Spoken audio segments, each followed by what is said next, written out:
Hello नमस्ते welcome to foundation to finance. तो पहली क्लास में स्वागत। सबसे पहले तो अच्छा, जिसने भी वो लर्निंग अप्रोच वाला वीडियो नहीं देखा था ना, ये क्लास कंटिन्यू करने से पहले एक बार उसको देखा हो बॉस। उससे क्या होगा, आपको एक अप्रोच पता चल जाएगी कि अपन कैसे पढ़ेंगे आगे। ठीक है, कोई कंफ्यूजन नहीं रहेगा।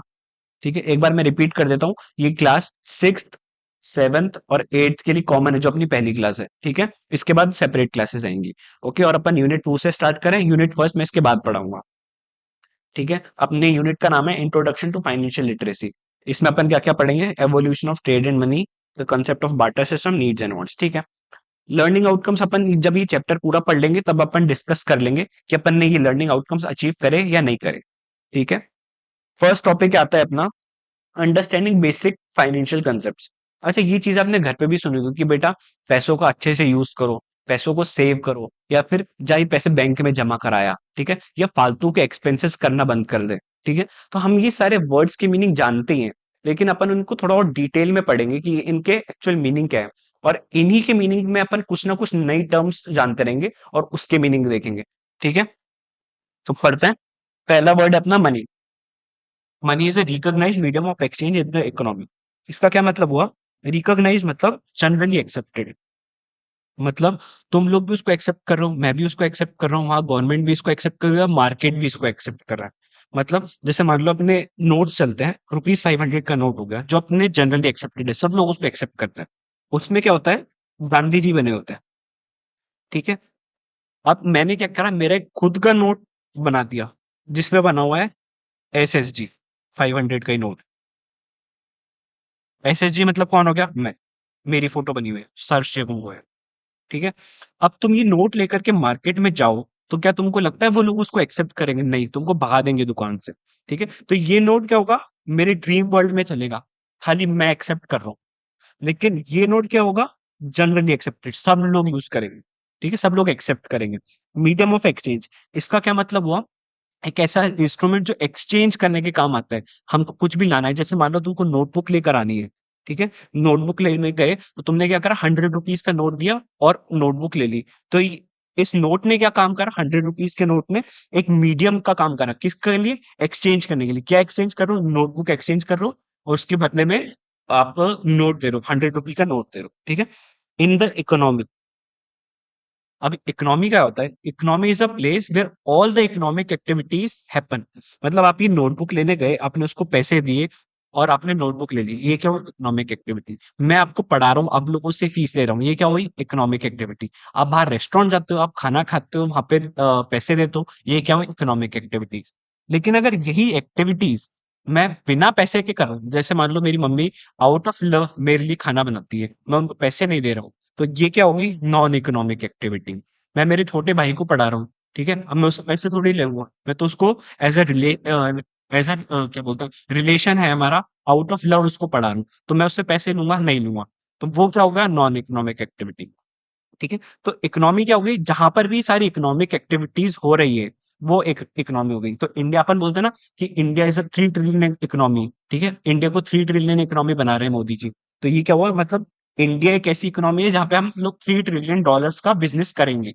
ठीक है, it is an asset that can be stored and use in the form of currency.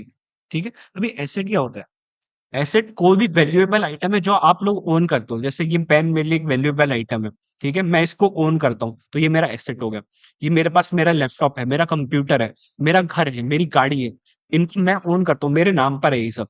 ठीक है, तो ये मेरे लिए एसेट हो गई। ये मेरे को क्या, इन फ्यूचर या प्रेजेंट में फायदा देंगे, कुछ ना कुछ मॉनेटरी भी हो सकता है और नॉर्मल फायदा भी हो सकता है। ठीक है, तो मनी भी एक ऐसा एसेट है जो मेरे को फायदा देगा, है ना? फायदा देगा ही। That can be stored. अब मनी की क्या स्पेशलिटी है? इसको मैं स्टोर करके रख सकता हूँ मेरी जेब में।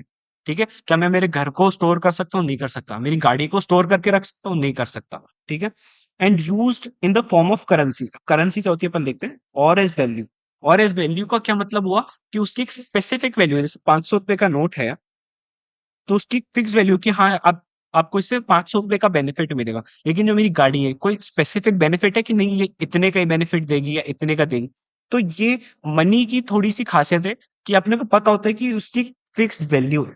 ठीक है, अब देखो इतनी सी मनी की डेफिनेशन थी, और अपन ने कितनी सारी चीज सीख ली। क्या रिकॉग्नाइज्ड का मतलब देखा, मीडियम ऑफ एक्सचेंज का भी मतलब देख लिया, इकोनॉमी का मतलब देख लिया। अब इकोनॉमी में भी अपन ने इकोनॉमिक एक्टिविटीज और नॉन इकोनॉमिक एक्टिविटीज का मतलब देख लिया। फिर अपन ने एसेट का मतलब देख लिया, ठीक है? वैल्यू का मतलब देख लिया। अब अपन लोग करेंसी का मतलब देखेंगे। तो मतलब क्या हुआ? एक डेफिनेशन में देखो कितनी सारी डेफिनेशन, मतलब कितने सारे वर्ड्स आ गए जो हम लोगों को आते ही नहीं थे, ठीक है? अब नेक्स्ट पढ़ते हैं अपन currency. Currency is the physical form of money in the form of coins and rupees. अभी जो अपन ने मनी की डेफिनेशन पढ़ी पूरी, उसी का फिजिकल फॉर्म क्या होता है? करेंसी। यानी कॉइन्स और नोट्स जो अपन देखते हैं उसी को करेंसी बोलते हैं, ठीक है? एक बार इसको मिटा देता हूँ यार, फिर आगे पढ़ते हैं।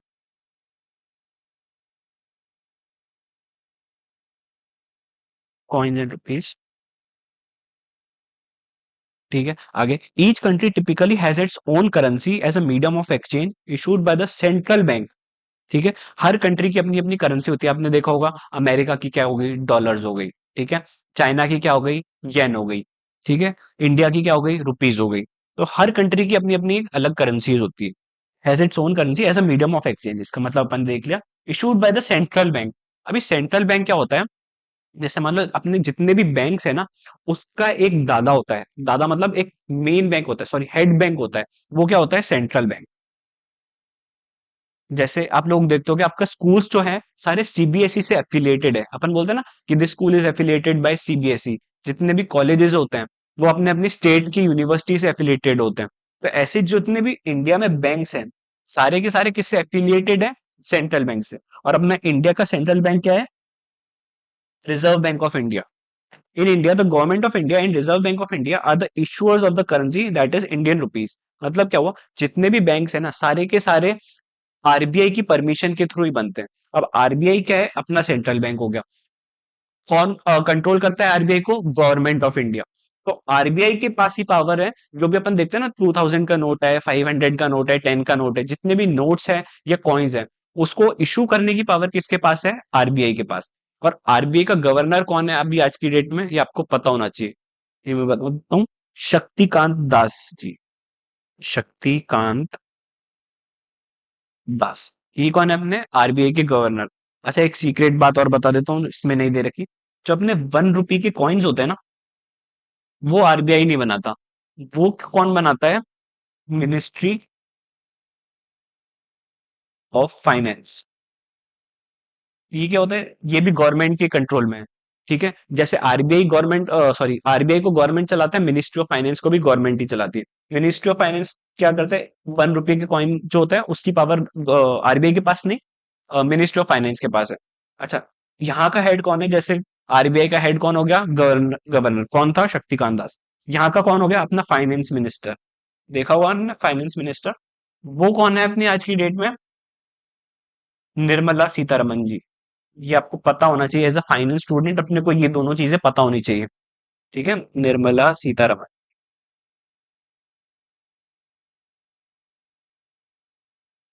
ठीक है?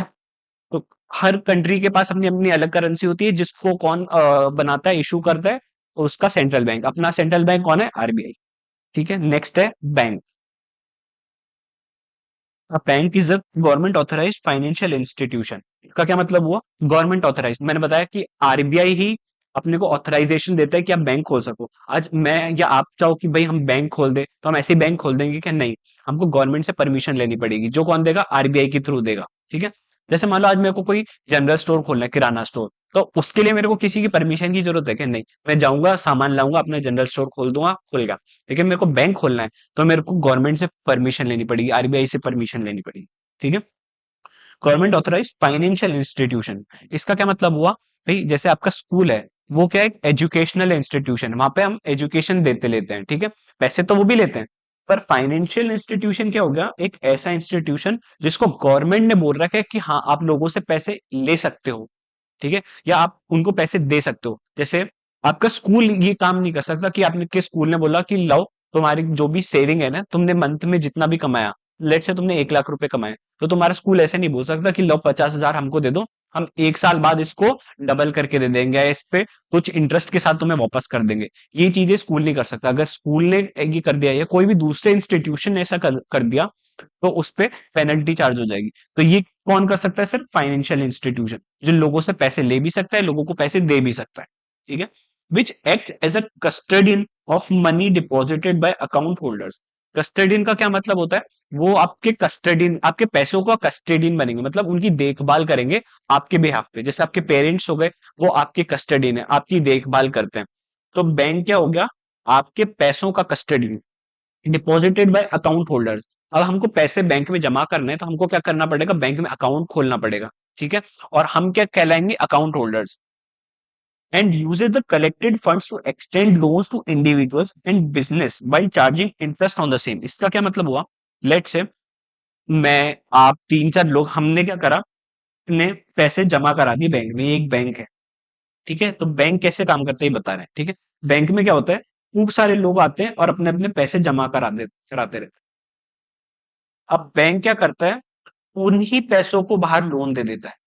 लोन दे देता है, मतलब मैं पैसे जमा करा रहा हूँ, पैसे बैंक ने एक्सेप्ट कर लिए, उनके पास एक फंड क्रिएट हो जाता है। उस फंड से क्या करते हैं? वो आगे लोन प्रोवाइड करते हैं। जैसे मान लो किसी भी बिजनेस को लोन दे दिया, या पर्सनल मुझे लोन चाहिए तो मुझे ही लोन दे दिया, किसी और को लोन चाहिए तो लोन दे दिया। तो बैंक की क्या फंक्शनिंग होती है? मैंने पैसे जमा करा है ना, डेट से ही बैंक है ना। मैंने पैसे जमा कराए तो बैंक बोलेगा ला तू मेरे को पैसे दे दे, अगले साल मतलब 1 साल बाद मैं इस पे 5% का इंटरेस्ट दे दूंगा, ठीक है। और यही बैंक अगर बाहर किसी को लोन देता है तो वो बोलेगा ले तूने, मैंने तेरे को लोन दिया ना, मैं तेरे से इस पे 10% का इंटरेस्ट चार्ज कर लेता हूँ। तो बैंक कैसे कमा रहा है? बैंक मेरे से पैसा ले रहा है और बोलता है कि ठीक है 1 साल बाद आना और मेरे से 5% इंटरेस्ट ले लेना। लेट से मैंने 100 रुपए जमा करा है ना, तो बैंक बोलेगा अगले साल आना और मेरे से 105 रुपए ले जाना, ठीक है। और यही बैंक क्या करेगा? 100 रुपए लोन दे दी ना, तो बोलेगा अगले साल आना और मेरे को 110 रुपए दे के जाना। तो ऐसे क्या होगी? बैंक की कमाई होगी। तो ये लिखा हुआ है, and uses the collected funds, जो उसने कलेक्ट करा, to extend loans to individuals. Individuals कौन हो गए? हम लोग, मैं, आप, कोई भी जना, इंडिविजुअल पर्सन। एंड बिजनेसेस, कोई भी बिजनेस को भी लोन देगा, by charging interest on the same. जो भी लोन देगा उस पर इंटरेस्ट चार्ज कर लेगा, ठीक है। नेक्स्ट हो गया अपना अकाउंट।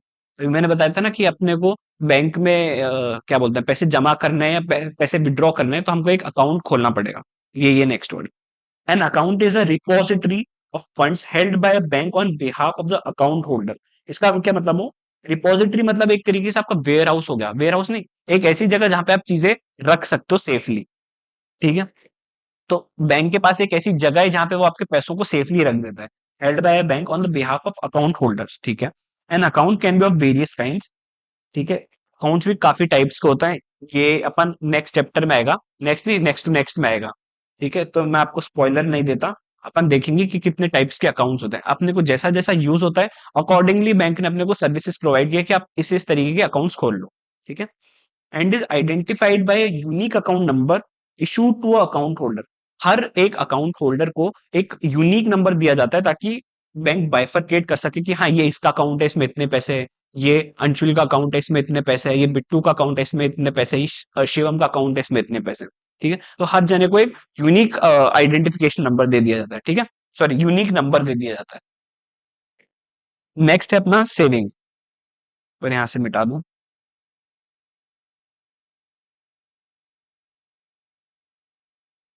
ठीक है। सेविंग क्या होगा? Saving is the amount of money that is remaining from income. मेरी जितने भी इनकम है उस पे मैंने जितने भी एक्सपेंस कर दिए, उसके बाद जो मेरी जेब में बच रहा है वो क्या हो गई? मेरी सेविंग, ठीक है। पढ़ लेते हैं एक बार। Saving is the amount of money that is remaining from income after the expenses are made. मतलब क्या हुआ?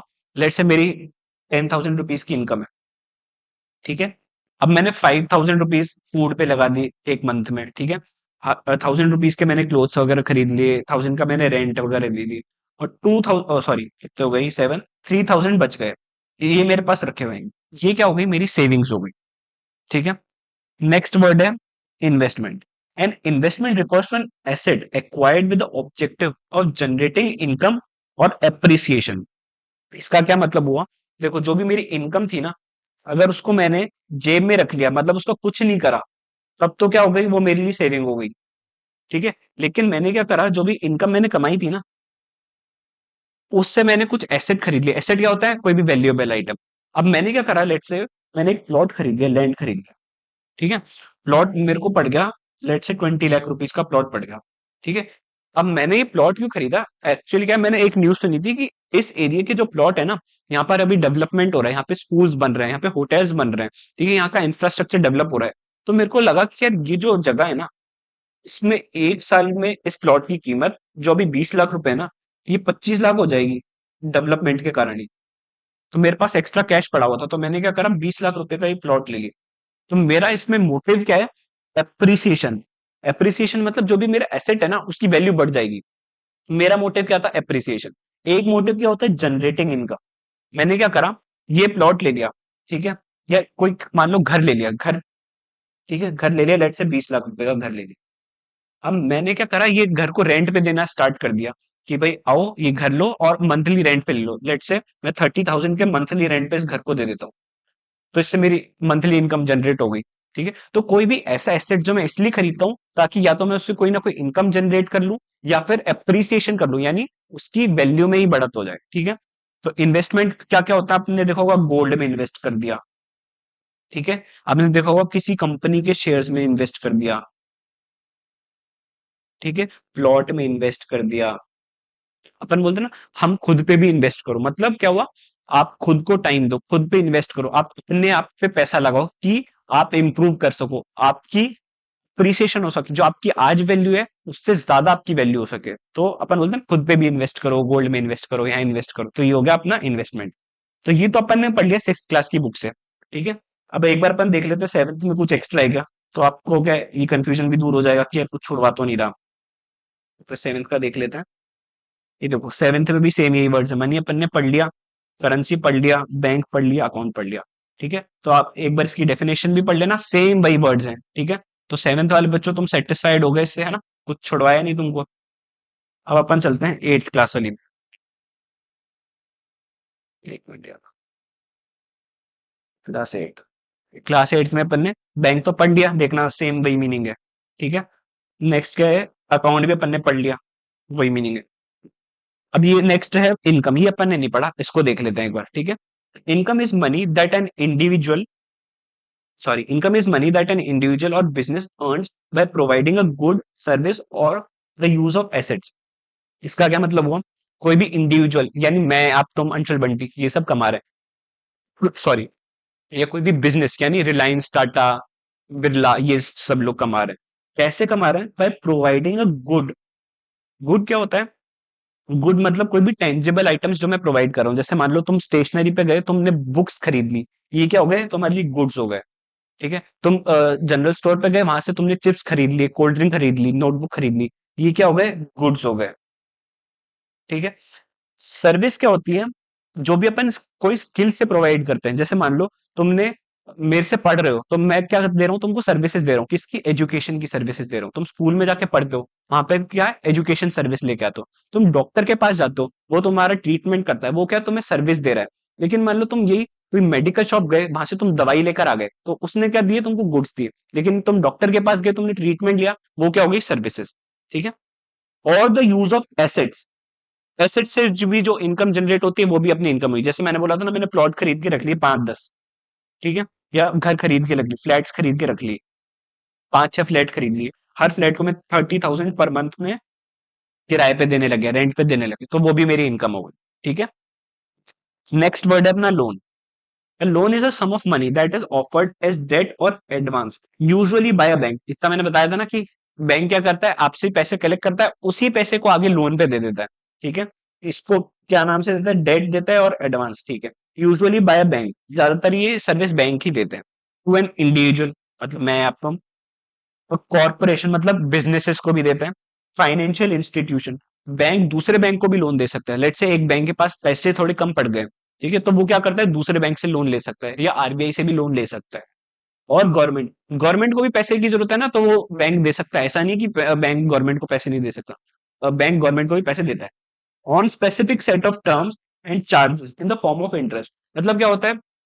बैंक जब भी आपको लोन देता है ना, एक टर्म एग्रीमेंट बना लेता है कि भाई ऐसे ऐसे तुम मेरे को रीपे करोगे, मैं तुमको 1,000 रुपए दे रहा हूँ, तो तुम मेरे को इतने इंटरेस्ट के साथ इस टाइम तक पैसे दे दोगे।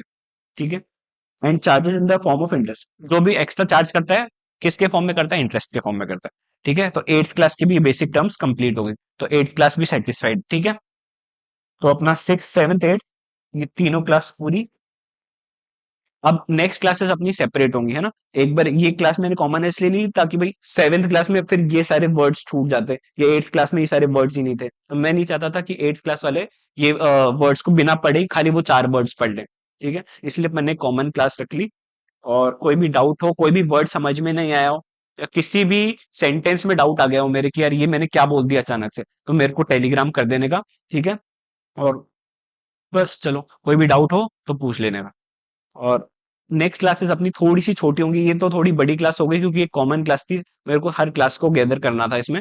नेक्स्ट क्लासेस अपनी मान लो 5 से 10 मिनट की रहेगी, मैक्स 10 मिनट तक की क्लास रखेंगे, ज्यादा बड़ी नहीं रखेंगे ताकि आपको भी बोरियत ना हो। ठीक है, और चलो नेक्स्ट क्लास में मिलते हैं, थैंक यू।